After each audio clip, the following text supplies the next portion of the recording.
buenas noches, esto es Alicante Hoy y una semana más nos encontramos aquí en este plató de Información TV desde el que tratamos de hacerles llegar pues lo mejor del verano, los mejores consejos. Y saben ustedes que entre esos consejos siempre nos guardamos un huequecito para hablar de salud para que ustedes pues se sientan mejor, para aconsejarles hábitos saludables. Y hoy vamos a dedicar este espacio a la salud bucodental y para ello nos hemos traído un experto. Él es el doctor Jaime Alcaraz, él es el director también de la Clínica Alcaraz y es especialista en periodoncia e implantes. Doctor, buenas noches. Buenas noches, Anabel. Bueno, pues cuando hablamos de periodoncias, todo el mundo no sabe muy bien a qué nos estamos refiriendo. Antes de empezar, antes de meternos en los temas propiamente dichos que hemos preparado para hoy, ¿en qué consiste esta especialidad? La especialidad de periodoncia consiste en el diagnóstico y tratamiento de las enfermedades de las encías, ya sean enfermedades donde se inflaman las encías en su parte externa, como serían las gingivitis, o ya sean las enfermedades donde se afecta no solamente la encía externa, sino la encía interna y el hueso que sujeta los dientes. Eso se llamaría ya periodontitis. Entonces, tanto el diagnóstico como el estudio y prevención de estas enfermedades sería lo que se llama la especialidad de periodoncia dentro de lo que es la odontología. ¿Y son frecuentes estas enfermedades, doctor? Bien, sí, la incidencia de las enfermedades de las encías, si contamos la edad adulta, a partir de los 45 años, 8 de cada 10 españoles sufren de alguna enfermedad, algún tipo de enfermedad de las encías, ya sea gingivitis o periodontitis. Y en la edad infantil, a partir de los 10 años, el 40% de los adolescentes suelen tener algún tipo de inflamación externa de las encías, como son las gingivitis. De manera que con estas incidencias, estos porcentajes de prevalencia, podemos decir que tanto las enfermedades de las encías como las caries son las enfermedades más frecuentes que tenemos en el organismo, por la gran incidencia con respecto al resto de las enfermedades que tenemos. ¿Y cómo se tratan? Bien, lo primero que hay que hacer cuando un paciente tiene una enfermedad de las encías es hacer un estudio. Un estudio de las encías consiste en hacer una exploración periodontal para medir el grado de inflamación que tiene el paciente, hacer un estudio radiológico con unas radiografías determinadas y a partir de esa exploración establecemos un diagnóstico para ver qué tipo de enfermedad de encía tiene el paciente. Hay muchos tipos de gingivitis, muchos tipos de periodontitis y en base un poco al tipo de diagnóstico que vamos a establecer frente a este paciente, estableceremos un plan de tratamiento y un consiguiente seguimiento del paciente, es lo que se llama mantenimiento, porque una vez que tratamos las enfermedades de las encías y la hemos curado, la hemos detenido, luego hay que hacer un seguimiento para evitar que haya una recaída de las encías. Sobre todo teniendo en cuenta que en las causas de las enfermedades de las encías hay un gran componente de predisposición familiar o genética, luego hay un componente del grado de higiene oral del paciente y luego hay ciertas enfermedades generales, como puede ser la diabetes, donde puede haber una relación de agravamiento de la enfermedad de las encías y luego factores tipo estrés, tipo tabaco, donde también influyen en agravar un problema existente. Entonces habrá que tratar un poco, como es un problema multifactorial, habrá que hacer un tratamiento de los distintos factores que están interviniendo en la aparición de estas enfermedades. Está muy de moda, doctor, algo de lo que hace unos años no oíamos hablar, pero ahora sí y mucho, como es la medicina de la prevención. En este campo, en este ámbito, ¿se puede aplicar esa medicina de la prevención? ¿Y cuáles son los grupos de riesgo a los que deberíamos aplicársela con respecto a otros que a lo mejor no tienen tanto riesgo? Sí, lo importante es saber que en las enfermedades de las encías no todo es el control de higiene por parte del paciente, influye mucho el componente genético, la predisposición familiar o genética del paciente, donde hoy por hoy no podemos hacer nada. Nosotros podemos luchar contra que el paciente mejore la higiene, pero la parte genética es algo que hoy por hoy, en el año 2013, aún se escapa en cuanto a tratamiento eficaz. Entonces, efectivamente, como decías, hay una serie de pacientes de riesgo. No solamente pacientes de riesgo, sino que ciertas enfermedades generales, y ahora se ha puesto en los 10 últimos años, hay una gran relación con enfermedades generales, como puede ser la diabetes, las enfermedades ginecológicas, enfermedades cardiovasculares, donde hay una relación muy directa con las enfermedades de las encías. Sí. De hecho, hace poco ha habido un simposio internacional aquí en España y de este simposio se ha sacado un informe, un manifiesto, donde tanto las sociedades europeas de periodoncia como la Sociedad Americana de Periodoncia han reconocido una serie de recomendaciones a hacer en lo que se llama medicina periodontal. Entonces, por ejemplo, una de las recomendaciones muy importantes es que se ha llegado a la conclusión de que el dentista es el profesional sanitario que tiene más probabilidad de diagnosticar una diabetes. Ajá. Explico un poco este tema. En España, por ejemplo, tenemos unos 6 millones prácticamente de pacientes diabéticos. Sí. Es un 14% de la población. Y de este 14%, el 6% de este 14% no sabe que tiene una diabetes. Es una diabetes no diagnosticada o una prediabetes.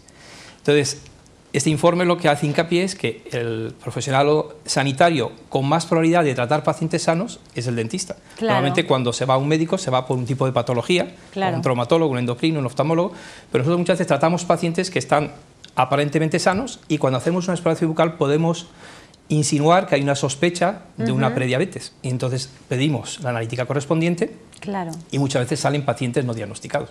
Por eso es muy importante este diagnóstico precoz de la diabetes en nuestro ámbito dental. Claro. Y por otro lado hay enfermedades generales, por ejemplo, cuando una enfermedad de las encías, una periodontitis o lo que vulgarmente se llama piorrea, no se trata adecuadamente, pues puede haber una repercusión negativa a nivel cardiovascular. Puede ser muy peligroso. A mí me gustaría incidir sobre esto porque, claro, hay gente que dice, bueno, pero ¿cómo voy a tener yo una enfermedad del corazón derivada de una inflamación de una encía? Pues sí que puede ocurrir. De hecho, hace unos meses la Sociedad Europea de Cardiología ya ha reconocido la periodontitis como uno de los factores de riesgo de los varios que tienen las enfermedades cardíacas. Entonces, lo primero que se hace es llegar a unos acuerdos con las sociedades cardiológicas, la Sociedad de Ginecología, la Sociedad de Diabetes, y se hacen unos manuales, la Sociedad Nuestra de Periodoncia y Osteointegración, que es la que se encarga de hacer, digamos, difusión y prevención a nivel de la población y formar profesionales en el ámbito de la periodoncia.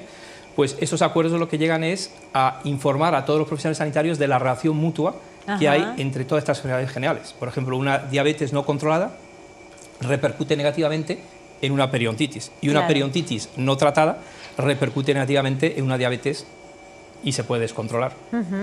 Lo mismo hay enfermedades de encías que repercuten a nivel cardíaco y también las mujeres embarazadas pueden tener un riesgo 3 veces mayor de tener un parto prematuro y un bebé de bajo peso por no tratar una periodontitis durante el embarazo. Por eso es muy importante esta relación mutua y es lo que hoy está muy de moda, que es el concepto de lo que se llama medicina periodontal. Ajá. ¿Y cómo es la salud en este sentido de los españoles con respecto quizá a otros países? ¿Cómo estamos? Con respecto a otros países a nivel europeo creo que estamos muy parecidos. En cuanto al nivel de caries en los 20 últimos años, con todas las campañas de prevención que ha habido una gran disminución de las enfermedades de las caries, que es la gran enfermedad de la boca hasta los 35 años. A partir de los 35-40 años sería la enfermedad de las encías, las periodontitis. En ese sentido, las periodontitis aún tienen una incidencia muy alta, como antes he comentado, 8 de cada 10 españoles a partir de los 40-45 años tienen un tipo de enfermedad periodontal, entonces una incidencia muy alta. Entonces tenemos que seguir haciendo un diagnóstico precoz de esas enfermedades y sobre todo campañas de prevención. Lo más importante, lo más económico y lo más rentable desde el punto de vista sanitario es siempre hacer campañas de prevención para coger la enfermedad a tiempo y para que los tratamientos sean lo más sencillos posibles. Cuanto más avanzado se diagnostica una enfermedad, mucho más complejo, mucho más costoso es el tratamiento correspondiente.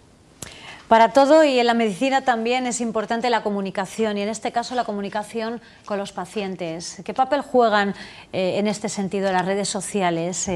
Doctor, ¿ha habido un avance en esa comunicación con los pacientes desde que tenemos esta herramienta? Sí, muchísimo. Por ejemplo, si nos remontamos a la odontología que se practicaba hace 40 años, era un tratamiento sobre todo curativo. El paciente llegaba, muchas veces venía con el diagnóstico hecho, decía, doctor, vengo a que me extraiga una pieza, cuando en aquella época a lo mejor no se hacían tratamientos conservadores de mantener piezas.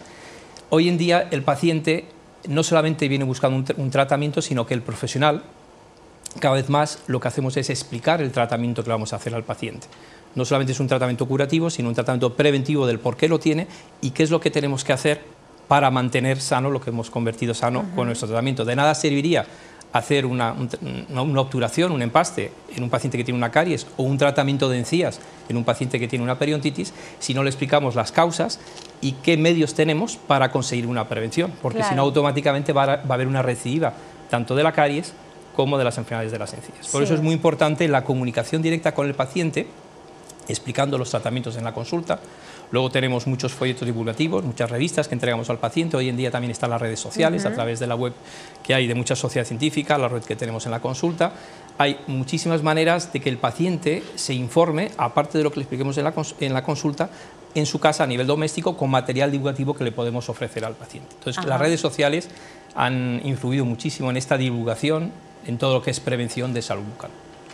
Bueno, hablando de material divulgativo, estáis muy comprometidos con diferentes ramas, como pueden ser la Sociedad Española de Periodoncia y Oseointegración, lo he dicho bien, perfecto, que no es fácil, con la revista divulgativa Cuida tus encías, por ejemplo, ¿no? Sí. Bien, sí, yo tengo mucha vinculación de hace ya muchísimos años con la Sociedad Española de Periodoncia, que representa un conjunto de más de 3.000 profesionales, tanto dentistas generales como periodoncistas, como higienistas y personal auxiliar, y es una sociedad de las más antiguas en la odontología en España, data del año 53, y la finalidad es formación, divulgación a los profesionales, divulgación a la prevención. Y hablando de divulgación a la profesión, tenemos muchísimos folletos para entregar a los pacientes. Desde hace 2 años tenemos una revista que se llama Cuida tus encías, que no solamente es para el profesional odontológico y profesional sanitario odontológico, sino es una revista que ya está de venta, encartada con una revista que es El Saber Vivir en los kioscos. Sí, ya desde hace 2 años se puede conseguir esta revista en la calle, y es la manera, digamos, de llegar al público directo. Claro. De hecho, hace unos días, el 4 de julio, nuestra sociedad recibió un premio por ser la sociedad científica odontológica más relevante, precisamente por esta, digamos, labor divulgativa que tiene, no solamente tiene dentro del entorno odontológico y sanitario, sino en el entorno de la población, como medidas de prevención para luchar contra las enfermedades de las encías. Bueno, además, hablando de vinculaciones, también lo estáis con la Best Quality Dental Centers. Cuéntanos un poquito en qué consiste. Sí. Bueno, es una asociación que ya lo hablamos en el mes de septiembre, que tuvo su inauguración o presentación en los medios de comunicación en septiembre pasado. Llevamos ya unos cuantos meses trabajando.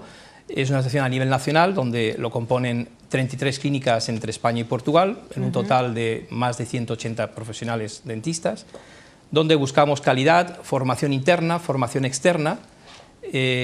Somos todos profesionales que estamos vinculados en cierta manera con la docencia, con la investigación, con cursos de formación continuada, y donde todo lo que hacemos es comunicarnos de manera interna para conseguir unos protocolos clínicos que hacen que nuestro tratamiento al paciente sea cada vez mucho más eficaz, mejorar lo que hasta ahora hemos ido haciendo, gracias a la unión de todas estas consultas, y para ello necesitamos hacer reuniones periódicas. De hecho, ahora, justo después del verano, final de septiembre, tenemos nuestro primer simposio nacional, donde hacemos una serie de protocolos clínicos dentro de las 33 clínicas y hacemos una puesta al día en puntos, y luego se hacen informes y publicaciones al respecto. O sea, bien, lo apuntaba también, doctor, compromiso también con la docencia en la universidad. Pero vamos a pasar al terreno más práctico, aquel que a los telespectadores quizá les interesa, pues porque les ocurren cosas que no saben cómo explicar, como por ejemplo la hipersensibilidad.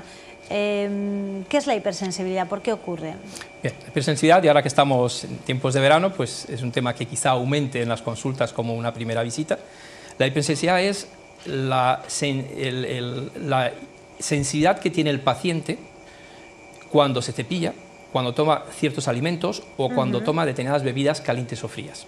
Sí. Y eso es debido a que la raíz del diente queda expuesta. La raíz del diente normalmente está cubierta por encía y por hueso. Claro. Entonces hay 2 causas que producen que haya una recesión de la encía. Una es los problemas periodontales de las encías, las periodontitis o piorrea, donde debido a esa pérdida de hueso la encía se va retrayendo por la pérdida de hueso que hay debajo, por una inflamación producida por bacterias y los demás factores que antes vimos.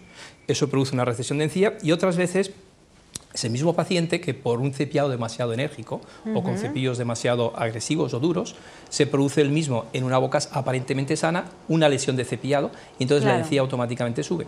No solamente sube la encía, sino que el paciente puede con el mismo cepillo empezar a erosionar lo que es la dentina del diente, y entonces los estímulos térmicos sensitivos van a pasar del medio externo a la parte interna, a lo que es al nervio del diente, y produce unas molestias que muchas veces son muy dolorosas. Muy desagradables, además.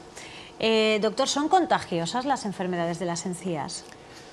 Bueno, desde hace unos 30 años hay un grupo de holandeses que empezaron a hacer unos estudios donde demostraron que los pacientes que tienen enfermedades de las encías tienen un 30% de posibilidades de contagiar a otra persona, pero es un contagio no es selectivo, puntual, no es una enfermedad de transmisión sexual, no hay que alarmar a la población.